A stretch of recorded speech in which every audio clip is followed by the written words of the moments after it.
Battle. Pull. Oh.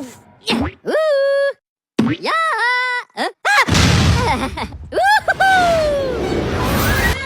Ya, kemana ya kita hari ini?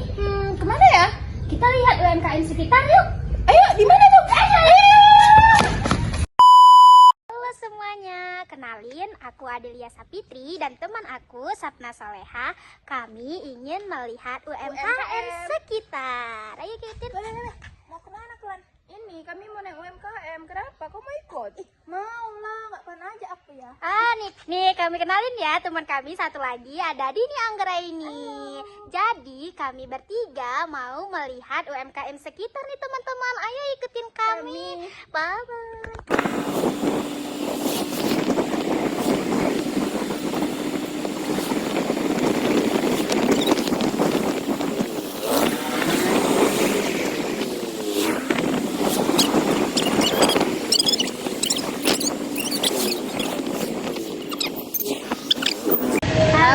Jadi kami udah sampai di tempatnya, ada di sini.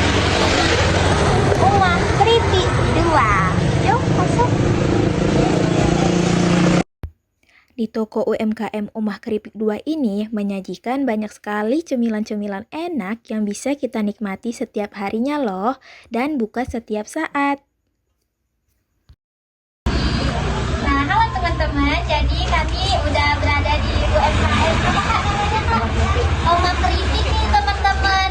Nah, tokonya ada di daerah Jalan Jati, Desa Sayi Mencirin. Jangan lupa mampir ya teman-teman. Nah, kami ingin mau nanya-nanya sedikit nih Kak, boleh kan Kak? Oke, baik. Sebelumnya kalau kalian boleh tahu nih Kak, usaha ini tuh udah berkembang dari tahun berapa sih Kak?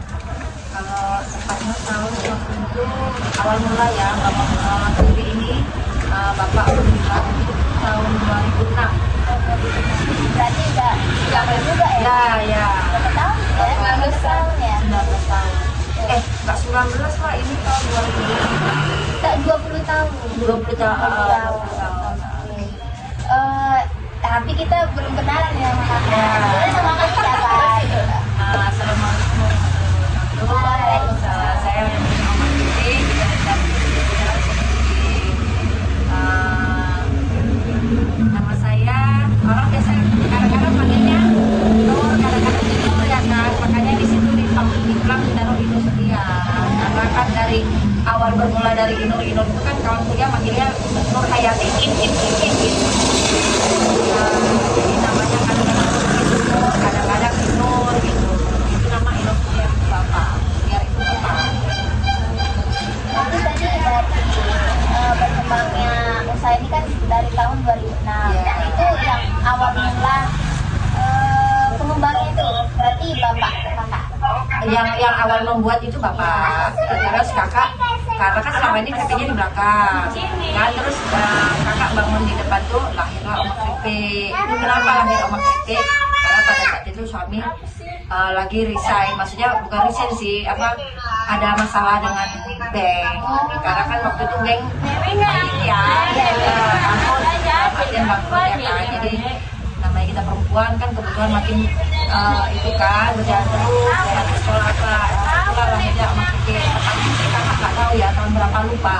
Cuman sepertinya kayaknya udah 11 tahun yang lalu. Dari anak kakak yang nomor 2 itu TK, sekarang udah SMP. Berarti kalau setiap hari besar kayak lebaran atau apa tuh bisa lah orderan. Ya alhamdulillah. Ya terkadang nggak bisa ke cover lagi.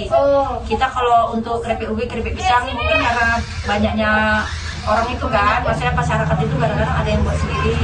Jadi langka ini keripik ubi, pisang.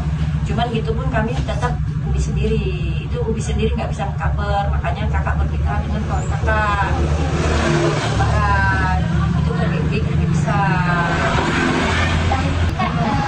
Tahu nggak nih Kak, cara kakak dapetin keripik pisangnya sama ulinya tuh dari petani-petani yang ada di desa atau ngambil supplier? Enggak sih, cuman kita kadang-kadang itulah ngandelin lah dari sendiri. Terkadang ada masyarakat sekitar yang angkat pisang. Iya. Jadi kak, pada waktu COVID itu karena usaha ini dia Keripik. Dia mengalami komunikasi untuk kepada pembeli itu gimana kan ya? Kan kita nggak bisa bertatapan muka. Jadi cara menjualnya itu melalui apa? Biasanya.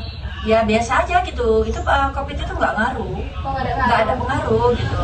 Kalau pakai masker pun nggak juga ya. Cuma kadang-kadang ya pakai masker, kadang enggak. Cuman waktu pada saat COVID alhamdulillah nggak pernah ke ataupun ke langsung ke ini kan. Itu produk sebenarnya itu kan tadi pas COVID tetap berjalan, jadi Iya. omsetnya juga bertambah. Ada penurunan sedikit tapi nggak signifikan. Karena kan tetap orang kan kadang-kadang itu dari karena kampung itu juga nggak terlalu risau kan dengan COVID itu seperti di kota kan gitu kan.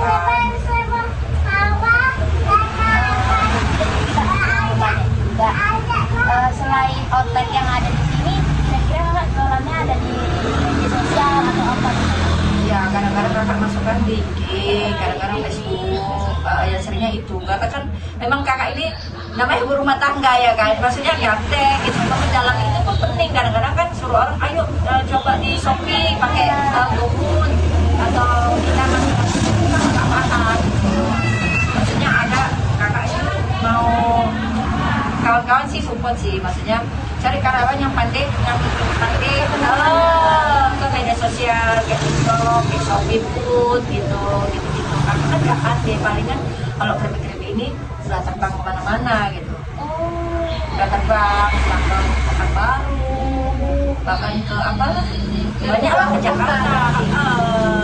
Kadang-kadang kan tuh dimakan orang kan dari mulut ke mulut. Nah, jadi kan Kak tadi Kak bilang udah sampai ke Pekanbaru, sampai ke daerah luar Sumatera gitu kan Kak. Nah, itu kira-kira gimana sih Kak cara kita berkomunikasinya biar kita tuh dapat pelanggan dari luar daerah kita ini? Itu sebenarnya bukan pelanggan yang dari Pekanbaru enggak gitu. Kadang-kadang mau dibawa misalkan nih oleh-oleh. Kayak kemarin itu ada kalau nggak salah ada pelanggan rumahnya sekitar sini lah, tempatnya ibu nggak tahu, kakak nggak tahu. Itu dia katanya pernah dibawa ke Kodam, itu bosnya suka itu. Kayaknya komandannya atau apa. Nah kita ke situ. Nanti kalau mau ke Jakarta untuk oleh-oleh. Waktu itu ada pelanggan kakak yang orang suka maju mau ke Malaysia.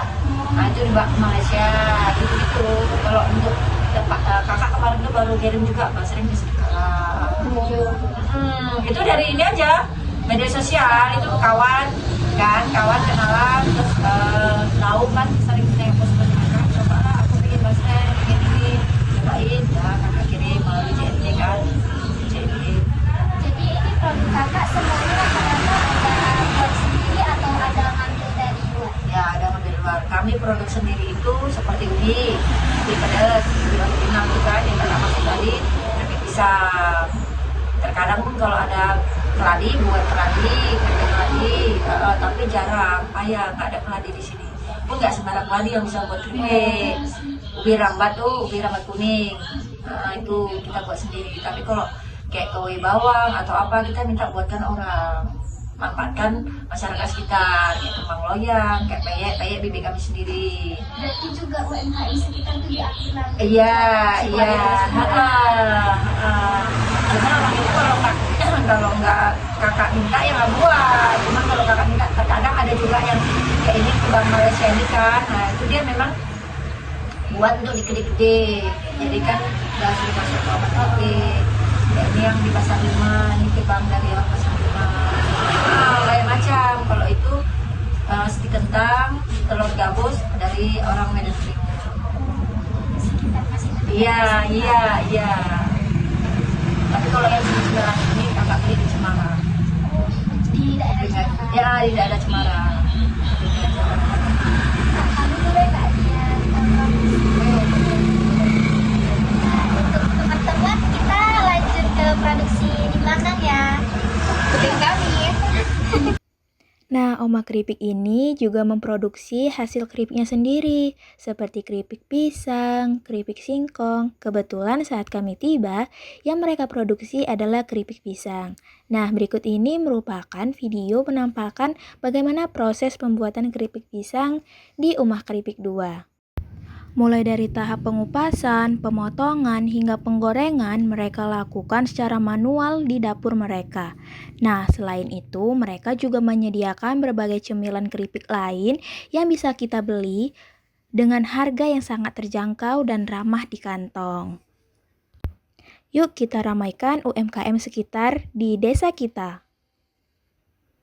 Guys, ini adalah produk yang sudah tadi kami beli dari produk UMKM yang ada di daerah Manciri. Tempat Oma Krup Keripik. Jangan lupa dicoba juga ya guys. Terima kasih sudah mengikuti kami. Bye-bye.